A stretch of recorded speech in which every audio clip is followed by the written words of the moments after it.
নমস্কার দর্শক বন্ধু, ধর্মাস্থা চ্যানেলের পক্ষ থেকে আপনাদের সবাইকে স্বাগত।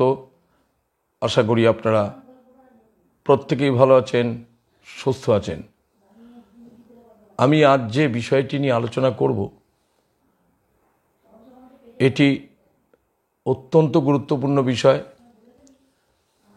গুরুত্বপূর্ণ বিষয় এই কারণেই বলবো যে আমরা প্রত্যেকেই পূজা অর্চনা করে থাকি।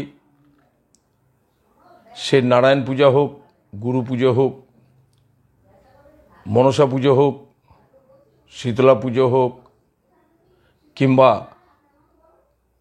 পঞ্চাঙ্গ স্বস্তায়নের পুজো হোক, কিংবা শিবরাত্রি বিহিত পুজো হোক। যে সমস্ত পুজোতে আমরা হোম করি বা হোমের ব্যবস্থা থাকে, সেই সমস্ত পুজোতে আমরা যে সমস্ত দেবদেবতার পূজা করি সেগুলো হচ্ছে বিষ্ণু হোম করি, শিবের হোম করি, দুর্গার হোম করি, চণ্ডীদেবীর হোম করি, কিংবা নবগ্রহের হোম করি, কিংবা অন্যান্য আবরণ দেবতারও হোম করি। এই হোম করতে গেলে যেটা প্রয়োজন, অর্থাৎ যে দেবদেবতার জন্য যে সমস্ত দ্রব্য আমি আহুতি দেব, তার বিশেষ একটা সংকল্প থাকে এবং যে সমস্ত সমিত দিয়ে আমি হোম করব সেই সমিতগুলো আগে অর্চনা করে নিতে হয়। তারপর যত সংখ্যায় আমি হোম করব, অর্থাৎ যদি বিষ্ণু হোম করতে বসি, বিষ্ণু হোম করি আমরা সাধারণত ঔড়ুম্বর সমিত দিয়ে, যাকে আমরা বলি যজ্ঞডুমুর, তার সমিত দিয়ে আমরা হোম করি। শুদ্ধ কথায় যাকে বলে ঔড়ুম্বর। সেই হোম করতে গেলে আমাদের একটা সংকল্প করে নিতে হয়। তো এই সংকল্প করতে গিয়ে অনেকে নানান অসুবিধার মধ্যে পড়েন। যারা জানেন, আমি তাদের কথা বলছি না। যারা অল্প বিস্তর জানেন বা সবেমাত্র নেমেছেন, তাদের উদ্দেশ্যে আমার এই ভিডিও। প্রথমে আমি যেটা বলবো সেটা হচ্ছে বিষ্ণু হোমের জন্য যে সমিত অর্থাৎ ঔড়ুম্বর, তার অর্চনা করে নেব, তারপর তার সংকল্প করব। তো আমি 28টা ঔড়ুম্বর সমিত দিয়ে হোম করব, কি 108টা দিয়ে করব, কি 1008 সংখ্যায় সমিত দিয়ে হোম করব, সেটা সেই সংকল্পেতে উল্লেখ করতে হবে। প্রথমে আমরা বিষ্ণুর হোম করতে গিয়ে যে ঔড়ুম্বর সমিত দিয়ে হোম করব, তার যে অর্চনা সেটা শুনুন। ওং ক্লিং বিষ্ণবে সাহা, ওং ক্লিং বিষ্ণবে স্বাহা। জলের ছিটা দিয়ে দিলাম কার ওপরে? ঔড়ুম্বর সমিতের ওপরে জলের ছিটা দিয়ে দিলাম। কি দিয়ে দেবো? ত্রিপত্র দ্বারা জলের ছিটা দেবো সেই ঔড়ুম্বর সমিতের ওপরে। ওং ক্লিং বিষ্ণবে স্বাহা ইদং বিষ্ণবে ক্রমেণ এতেভ্য সাহায্য। যদি 108টা হয় অষ্টোত্তর শত, বা যদি 28টা হয় অষ্টাবিংশতি সংখ্যক ঔড়ুম্বর সমিধ ভনম বলে একটু জলের ছিটা দিলাম। তারপর একটি ফুল নিয়ে বলবো, এতে গন্ধপুষ্পে এতৎ অধিপতয়ে বনস্পতয়ে নমঃ। এই যে ফুলটি দেওয়ার সময় বনস্পতি উল্লেখ করলাম, কেননা এগুলো সব বনজ সম্পদ, তাই বললাম বনস্পতয়ে নমঃ। তারপর আমি যার উদ্দেশ্যে হোম করছি, অর্থাৎ যার উদ্দেশ্যে এই আহুতি দিচ্ছি, এই সমিতগুলো, সেখানে বলবো এতৎ সম্প্রদানায় বিষ্ণবে নমঃ। তৎ সম্প্রদানায় বিষ্ণবে নমঃ বা ওং বিষ্ণবে নমঃ। এটা একটু ফুল ছড়িয়ে দেওয়া যেতে পারে, কিংবা একটু ত্রিপত্র দ্বারা জলের ছিটা দেওয়া যেতে পারে। তারপর যে সংকল্পটা করব, কোষার জলে ত্রিপত্র হর্তকি সমেত ধরে মন্ত্রটা বলবো। বাম হাত ডান হাতের ওপরে থাকবে, কিংবা বাম হাতটি সমিতের ওপরে রাখতে পারেন। বলবো ওং বিষ্ণুরম, সেটা ব্রাহ্মণ বাড়ির ক্ষেত্রে ওং বিষ্ণুরম। যদি অব্রাহ্মণ বাড়ি হয় বিষ্ণুর নমঃ।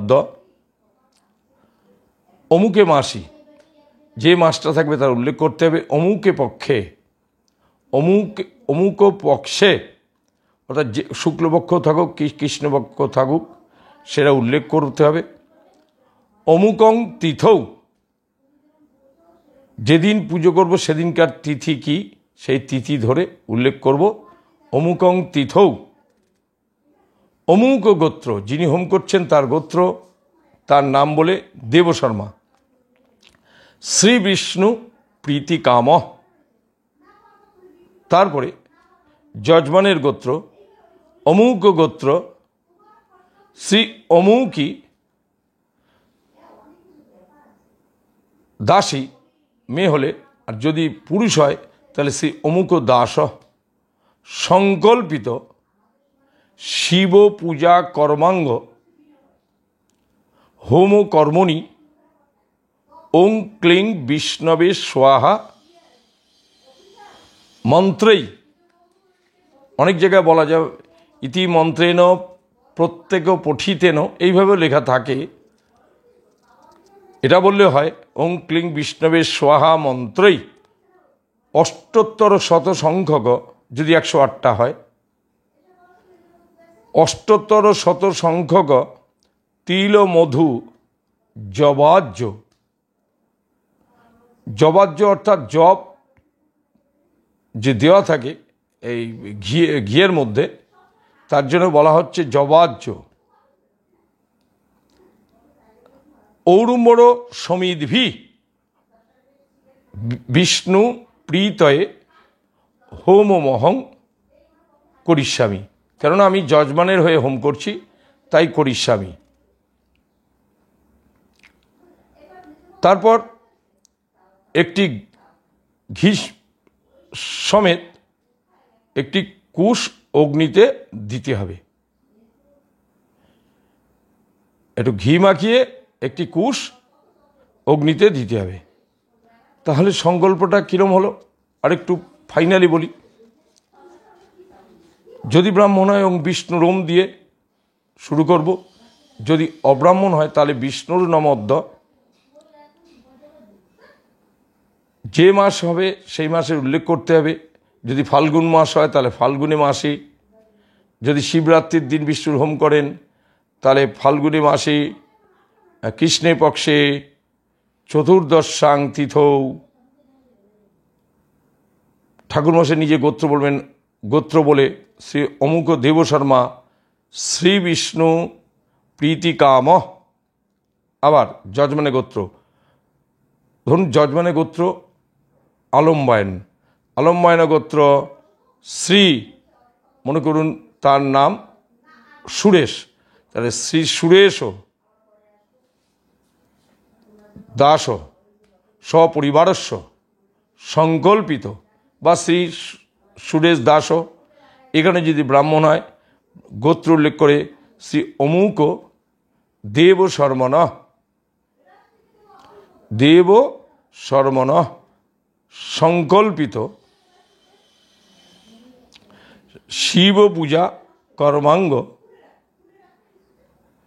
হোম কর্মণি ওং ক্লিং বিষ্ণবে স্বাহা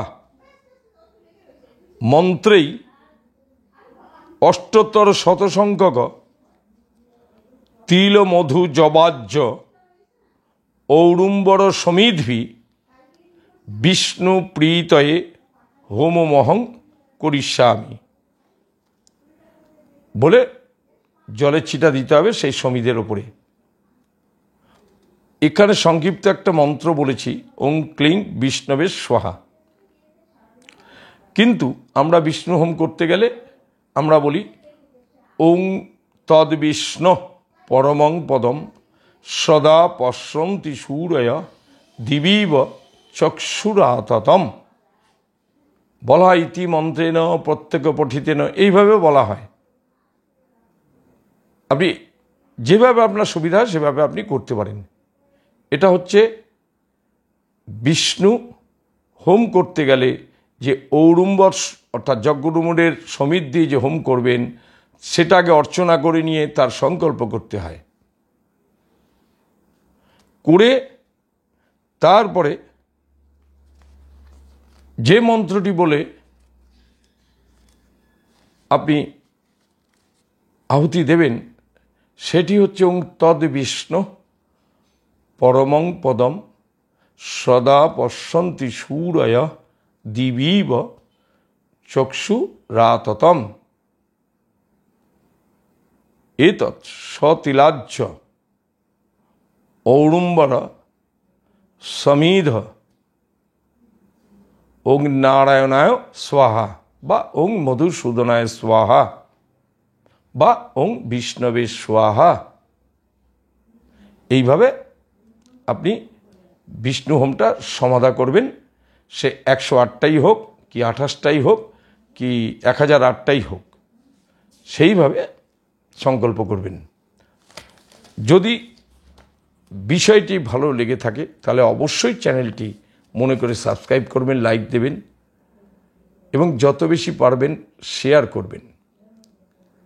আরেকটা কথা বলবো, একটা জিনিস একটা ভিডিওতে কিছু বলে দেওয়ার পর সে যে কোনো বিষয় নিয়ে হোক, আমি দেখেছি তারপরে অনেকে প্রশ্ন করেন